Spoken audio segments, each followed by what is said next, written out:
Live from the studios at the University of Kansas, you are watching KUJH-TV News. The E in esports is changing its meaning for one KU group. KUJH reporter Connor Walter shows us what new steps esports is taking to improve gameplay. And one local group takes action to protect Lawrence's natural features. We'll show you what Friends of the Caw does to help out the Kansas River. Plus, a Good Samaritan makes one group of high school students' prom night unforgettable. We'll tell you how they're working to say thank you. Welcome to KUJH News. I'm Hannah Thurman. And I'm Cassidy Ragland. So Warren, where do we stand with yesterday's flood warnings? So we do have some more flood warnings to talk about for some of the other rivers, but not ours. So we're good here in Lawrence. But yeah, definitely a lot of devastating flooding going on. And we need some sun. How does that sound? Yes, we do. Yes. I agree completely. Good. Well, you're like my forecast. We'll get to that here in just a second. But isolated light showers out there right now. Nothing that's going to ruin your evening. And I really don't think we'll see much. But we've seen just a couple of really light showers today. Through the evening, those will persist. Mostly cloudy skies, though, is kind of the game we'll play as we head on through the evening. 62 degrees out there right now. If you look down towards the south, though, there is some more widespread rain hovering kind of over the Kansas-Missouri border down to the south. Not moving in our direction here, moving off to the north and east. So a couple light straggling showers possible for us. But like I said, I'm thinking we're just going to keep this kind of mostly cloudy sky here. As you can see across the eastern third, really, of the state of Kansas, we're seeing a mostly cloudy sky. And off to the west, we're starting to see some peaks of sunshine. Therefore, their temperatures are rebounding a little bit this afternoon in the mid-60s or so. But for us, we really struggled. We're at 62 degrees. So it's nice and cool here in eastern Kansas, and that will last through the evening. So we have some cool temperatures to talk about here for the next few hours. But then the sun returns. We have a nice weekend forecast for you, and then another chance for some rainfall. And of course, we'll have all the details coming up. Video games started as something that kids play on a rainy day. Now many people play video games full time. E-gaming is growing in popularity, and KUJH reporter Connor Walter says teams are now training like physical athletes to get the competitive edge. A typical day for e-athlete Jake Allen consists of many hours in front of a screen practicing for upcoming competitions with the Origin club team. He has introduced something new in his daily routine: exercise. E-gamers and teams are implementing workout and nutrition plans. Allen says he can really feel the difference. Like when I'm playing video games, I have like that great reaction time. I'm able to focus on one thing. Like while I'm sprinting, I'm focused on sprinting, getting up the hill, going as fast as I can. But like when I'm playing a video game, I'm focused on getting a kill. So I'm like aimed in straight at that. Many teams are hiring full-time personal trainers to set up their athletes for success. These trainers have raised their athletes' cognitive functions by more than 10%. Allen's team started this year 1-4. They won 11 of 13 final matches after hiring their personal trainer. Colton Emberg says more teams should get trainers. You're actually doing this competition-wise. You're making money off of this. This is like your job. It makes sense to do it and try to get the upper edge on the other person, because if you're in $1 million prize tournament, that extra little 10% boost could be everything. 125 universities now give scholarships for their esports teams. Spending time in the gym working out and focusing on posture and breathing can not only help them win, but can now get e-athletes scholarships as well. In Lawrence, Connor Walter, KUJH News. E-gamers are now just as popular as everyday athletes. If you would like to follow many e-athletes like Jake Allen, find them on the game streaming service Twitch.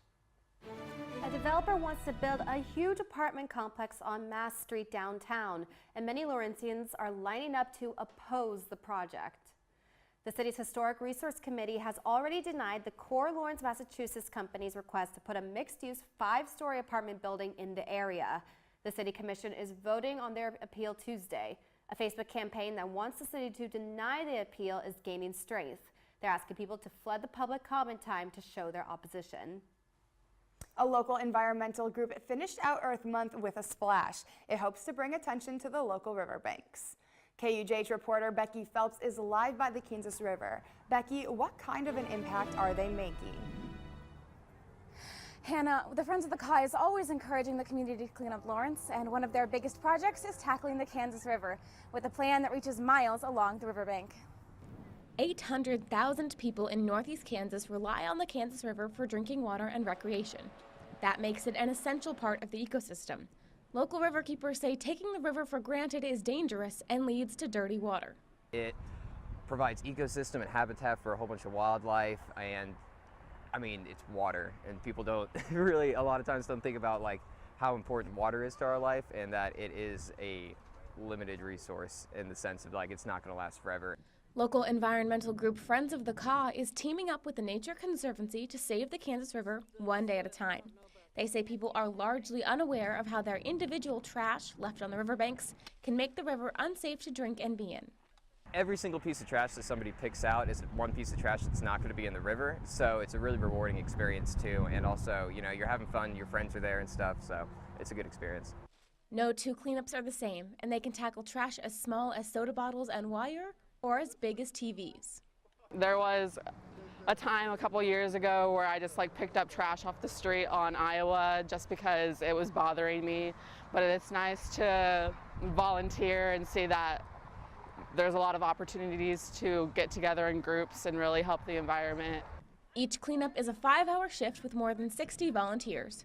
In one day, they can collect more than 250 gallons of plastic and fill entire dumpsters with trash, but they can't do it alone. The Friends of the KUJH relies on the community to report acts of pollution to help keep Lawrence clean. The Friends of the KUJH has 6 more river cleanups left this year, and they are always looking for new volunteers. Live in Lawrence, Becky Phelps, KUJH News. All right, well, I'm definitely thinking that we should probably go to one of those next cleanups and help out a little bit. So still to come on KUJH News. Record level floods in the Mississippi Valley. We have footage of the flooding in a downtown Iowa City. And one group of high school students will not be able to forget their night at prom. Stay with us.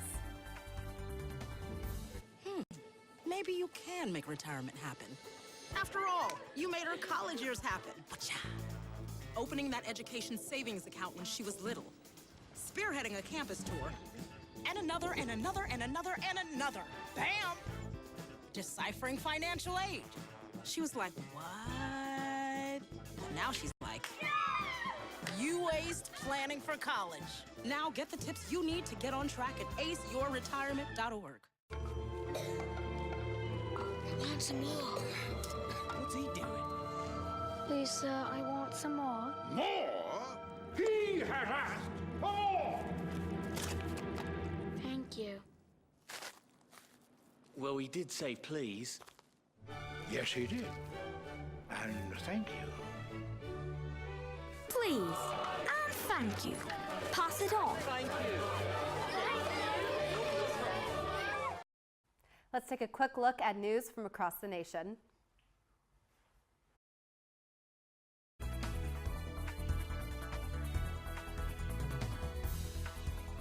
A school bus crash in Oklahoma City Thursday leaves 6 students injured. 36 passengers, mostly middle schoolers, were on board at the time of the crash. Officials say the driver swerved to avoid a pothole and lost control. People in the area say the road where the accident happened has been a problem for a long time. No one is pressing charges, and police say they don't suspect alcohol or drug use. Victims of the Florida International University bridge collapse have reached a tentative deal with the construction company that built the walkway. Magnum Construction Management agreed to pay $42 million to victims and their families. 6 people were killed and 8 injured when a pedestrian walkway crumbled in March 2018. Officials have yet to confirm what caused the collapse.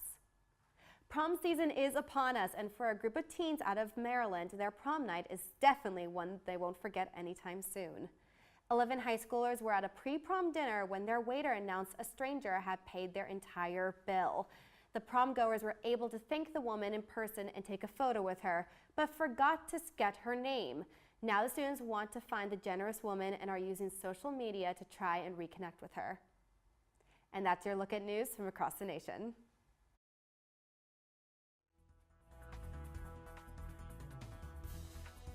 It's always nice, right? Right. No rain for prom, Okay, but good. how warm will we get? I'll have details coming up. Hey, look, it's those guys. Are you good to drive? I'm fine. How many did you have? I should be fine. You should be. You willing to step out of the vehicle for me? See ya, buddy. Good luck. So turns out, buzz driving and drunk driving, they're the same thing, and it costs around $10,000. So not worth it.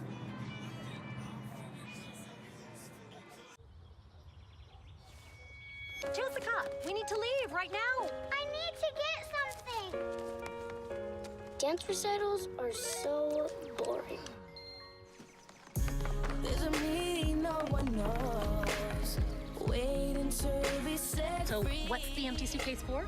The grand prize trophy. Duh. Confidence. Pass it on. I was born to be somebody.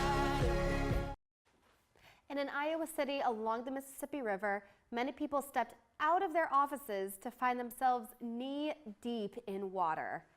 Take a look at this drone footage showing vehicles submerged after a Mississippi levee broke. Officials say a breach in the levee that expanded caused some trouble.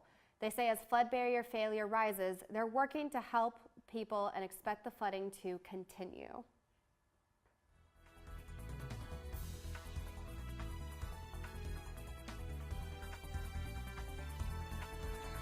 Well, here's the actual floodgates here of the Mississippi River there in Davenport, like Cassidy just mentioned. As you can see here, they are seeing 22.7 feet. That was their crest, so they actually broke a little bit of a record there. And over the next few days, continuing to decrease, but still in that major flood stage. So they're dealing with a lot of flood water up there.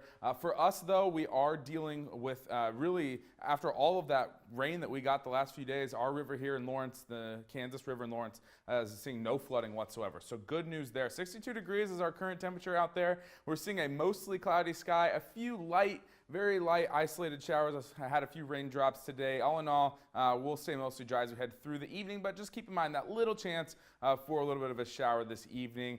Winds out of the east 5 to 10. Precipitation chance right around 40%. Tonight, slight chance for evening showers like I just mentioned. Saturday, though, the sun returns. So a nice day. Hannah and I were talking about a nice day for prom. Sunday, the middle 70s return. So a really nice weekend on tap for us. That pollen forecast, though, trees very high for your day tomorrow. Not just high, very high. And that's due to not having any more precipitation. And precipitation actually does help with pollen counts. For tomorrow, though, moderate for grass. I know that's getting back up there as well. And low for mold. There we go.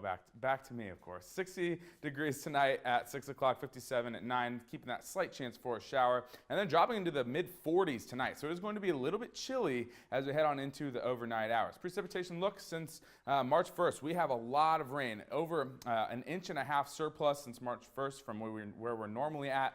And then since January 1st for the year, we're over 2 inches. So we are doing well in the form of rainfall right now. Now, your futurecast Friday evening here, you can see the majority of our heavier rain stays down towards the south.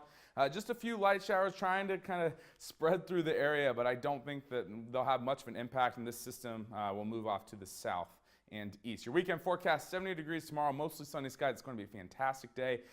50 degrees tomorrow night, and then 76 on Sunday. We do have a slight chance for some isolated showers, but that's not until the evening and overnight hours on Sunday. So most of your days Sunday will be dry. Let's show you that futurecast here. Sunday at 10 o'clock. As you can see, some kind of shower activity moving into the area, and then persisting into the overnight hours. Could see a couple of spotty showers again. And then for your Monday, keeping that chance about a 30%. So 70 degrees tomorrow, 76 on Sunday, 80 on Monday. So 40% chance for some showers and isolated storms on Monday. And then on Tuesday, we're back into the mid-70s, 50% chance of showers. And then Wednesday, another chance for some showers. So we're in a very active wet pattern for next week, but keep in mind, this weekend is going to be looking nice, and then back into the mid-60s for the middle of next week.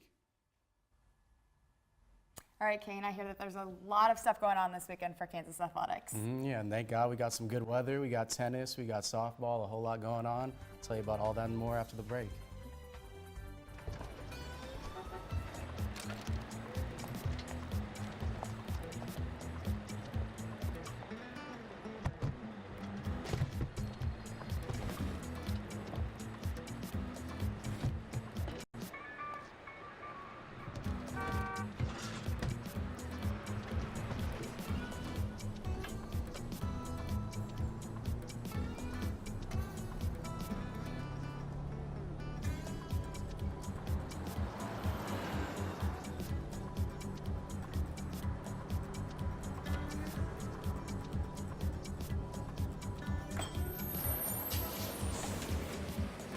It's a short ride from your neighborhood to your naturehood. find fun activities to do, like boating and biking, or camping and hiking, plus much more.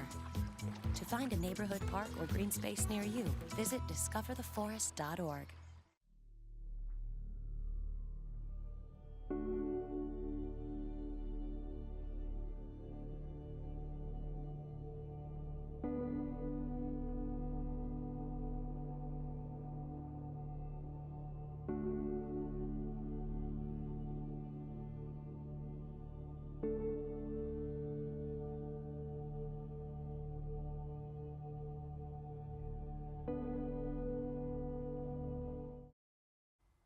Welcome back. KU's Women's Tennis opened NCAA tournament play today at the Jayhawk Tennis Center. It's the first time KU's hosted the tournament since 1997. The Jayhawks take on Denver University in the opening round, and so far, they're doing pretty well. Leading the Pioneers 1-0, the Jayhawks are riding high at number 14 in the national rankings, and the Big 12 Conference named Coach Todd Chapman of the Coach of the Year this past Wednesday. This marks KU's 4th consecutive appearance in the tournament and their 11th overall if the Jayhawks win today. On Saturday, they'll face the winner of the Florida-Boston College match for the right to go to the Sweet 16. And Kansas baseball picks up Big 12 play today. They're back in town and set to host the Texas Longhorns for a 3-game series May 3rd to May 5th. The Jayhawks will take the field at 6 p.m. tonight, 2 p.m. tomorrow, and 1 p.m. on Sunday. These games will mean a lot for both teams since the Jayhawks currently sit at the bottom of the Big 12 standings, only 1 game behind the Longhorns. Expect a great battle between the 2 squads as only one will make it out the basement and into the Big 12 tournament. And right now, our ladies in blue take the mound in Ames, Iowa to kick off the first of their final 3 regular season games. The Jayhawks enter the series against Iowa State, ranked 6th in the Big 12 Conference, right below the 5th-ranked Cyclones. KU needs 1 win in the series to clinch a spot in the Big 12 Championship. It'll be their first appearance in the tournament since 2010. The 2 teams will play again on Saturday and Sunday at 1 p.m. Now, moving on to KU Hoops, the recruiting class of 2019 has a new prospect in it who sits high on the Jayhawks wish list. And lastly, I'd like to thank my mom, my dad, and my brother. With that being said, I decided to forego my senior season and join the class of 2019. RJ Hampton is a 5-star prospect out of Little Elm, Texas, and this week he officially reclassified from 2020 into the 2019 class.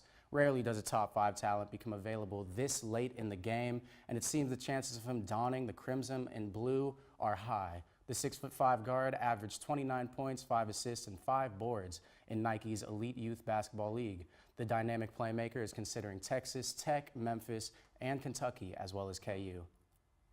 Now, the NFL released new information about the accusations made against Chiefs wide receiver Tyreek Hill.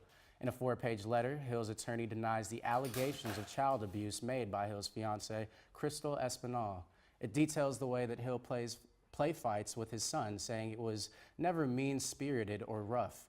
It tries to shift the blame onto his fiancée. One of the key quotes comes from a text conversation between the two. Hill says, "You know I didn't cause any bruising or harm to our son, but for some reason I still may be charged." She replied, "I know you didn't, I did. I hurt our son. I'm the one that did it. I was hurt and mad at you, so I blamed you for everything." The Chiefs declined to comment on the letter and have yet to make a decision about their star wideout. Hope you've got a big appetite going on as a huge Lawrence food tradition hits Pennsylvania Street tomorrow. The annual Kansas Food Truck Festival starts at 4 p.m. Expect to see food ranging from barbecue to Asian to chocolate. You can get your tickets at the booth between 8th and 9th Streets. And South Park will become home to some of the best artists in the region Sunday. Lawrence's yearly Art in the Park event isn't just a place for artisans to display their works, it's also a juried competition. Your search for the perfect artwork for your home starts at 10 a.m. Sunday at 12th and Mass Street. Well, I definitely am going to stop by the Cheesy Street station and get myself a grilled cheese. Oh, I want to go to Torch Goodness Creme Brulee food truck. All about it. I'm about the tacos.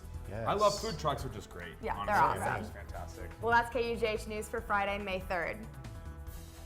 To view our stories again or to share them with your friends, visit our website at tv.ku.edu. And check us out next newscast Monday, May 6th at 4 p.m. for the latest news, weather, and sports. Thanks for joining us. Have a great evening.